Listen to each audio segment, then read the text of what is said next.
دوستو وہ ملک جو ایک چھوٹا سا ورلڈ میپ کی شکل کی آئیلینڈز بنانا چاہتا تھا تاکہ لوگوں کو امپریس کر کے یہاں ارائیو کیا جا سکے، لیکن وہ اس میں مکمل طور پر ناکام ہوا۔ میں دبئی کی بات کر رہا ہوں۔ یہ منصوبہ 2003 میں شروع ہوا۔ اس کے ڈیزائن کی بات کریں تو اس ورلڈ آئیلینڈز کے 7 قسم کے جزیرے تھے جو پوری دنیا کی نمائندگی کے لیے ڈیزائن کیے گئے تھے۔ پہلے نمبر پہ یورپ آئیلینڈز، دوسرے پہ افریقہ، پھر ایشیا، پھر نارتھ امریکہ، ساؤتھ امریکہ، انٹارکٹیکا اور آخر میں اوشینیا شامل تھے۔ ہر ایک آئی لینڈ ایک ملک یا مخصوص علاقے کو پریزنٹ کرتا تھا، جیسے فرانس، نیو یارک یا ماؤنٹ ایوریسٹ۔ دوستو مزے کی بات یہ ہے کہ یہ سارے آئی لینڈز آرٹیفیشلی طور پر تعمیر کیے گئے تھے۔ ان آئی لینڈز کو تعمیر کرنے کے لیے لاکھوں ٹن کی مٹی ضرورت تھی۔ اس کے لیے دبئی کی حکومت نے یہ منصوبہ بنایا کہ مٹی کو زمین کی تہہ سے نکالا جائے گا، جس کے بعد ہیوی مشینری کے ذریعے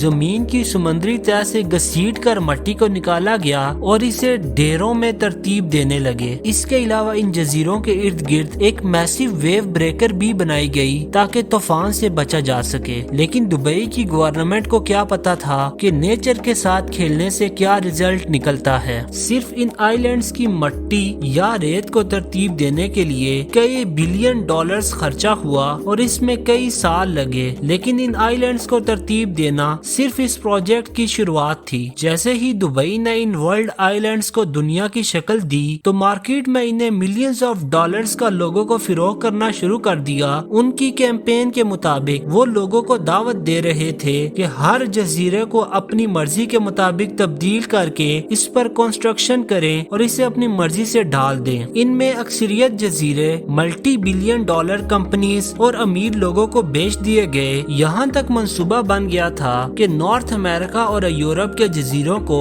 لگژری ریزورٹس میں بنایا جائے گا۔ ایک میسیو میگا ہوٹل شنگھائی میں بنایا جائے گا۔ اس کے ساتھ سائبیریا میں ایک فلاح و بہبود کا میگا سینٹر بھی بنایا جائے گا، اور تو اور آئرلینڈ کے جزیرے میں ایک بڑا سرائے بھی بنایا جائے گا۔ لیکن حیران کن بات یہ ہے کہ ان سب منصوبوں میں سے کوئی بھی ابھی تک تکمیل نہیں کر سکا۔ ان کے بعد وہ شروع ہوا جو دبئی کے شیخ کے ذہن و گمان میں بھی نہیں ہوگا۔ دوستو یہ سیٹلائٹ امیجز ہیں اس جزیرے کی جب یہ بنایا گیا تھا، اور یہ والی سیٹلائٹ امیجز وہ ہیں جب اس پر کنسٹرکشن کا کام شروع ہونے والا تھا۔ اس میں حیران کن تبدیلی آپ دیکھ سکتے ہیں کیونکہ بہت سارے آئی لینڈز آہستہ آہستہ واپس پانی میں ڈوب رہے ہیں۔ دبئی کی حکومت نے اسے تردید کر دیا ہے، لیکن سیٹلائٹ امیجز تو کچھ اور ہی کہہ رہی ہیں۔ اس کے ساتھ دوستو جب ان آئی لینڈز کو پہلی بار بنایا گیا تو یہ پلان کیا گیا تھا کہ ہر آئی لینڈ کو ایک دوسرے کے ساتھ انڈر واٹر کیبلز اور پائپس کے ذریعے جوڑا جائے گا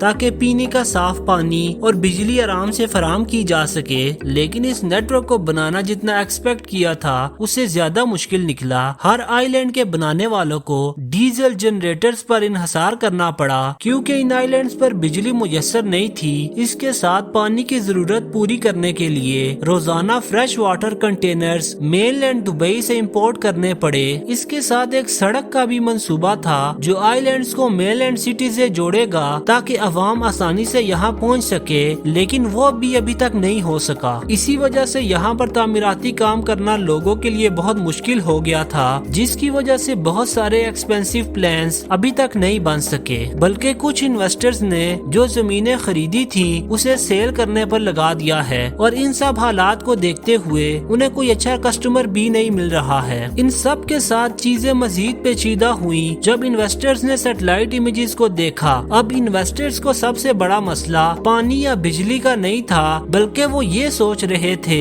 کہ اتنی لامحدود انویسٹمنٹ کر کے بھی اگر ان کا آئی لینڈ ڈوب جائے تو وہ کیا کر سکتے ہیں۔ دوستو اتنے سارے آئی لینڈز ہونے کے باوجود ابھی کی بات کریں تو زیادہ تر جزیرے ویران ہیں، جس میں ریت کے خالی ڈھیر کے علاوہ کچھ بھی موجود نہیں ہے۔ صرف چند جزیروں کو چھوڑ کے لبنان کے جزیرے میں ایک بیچ کلب شامل ہے اور شمالی امریکہ میں ایک شاپنگ سینٹر بھی موجود ہے۔ اس کے ساتھ انٹارکٹیکا اور یورپ میں کچھ تعمیراتی کام بھی جاری ہیں، لیکن انہیں بہت ساری مشکلات کا سامنا کرنا پڑ رہا ہے۔ اب یہ دبئی کی حکومت پہ انحصار کرتا ہے کہ وہ ان جزیروں کو کیسے جوڑے اور بجلی اور پانی کیسے فراہم کرے۔ سب سے بڑا چیلنج جو دبئی کی گورنمنٹ کو ہے وہ ان انویسٹرز کا ہے، کیونکہ ان انویسٹرز کو دبئی کی حکومت پر کچھ اعتماد نہیں رہا۔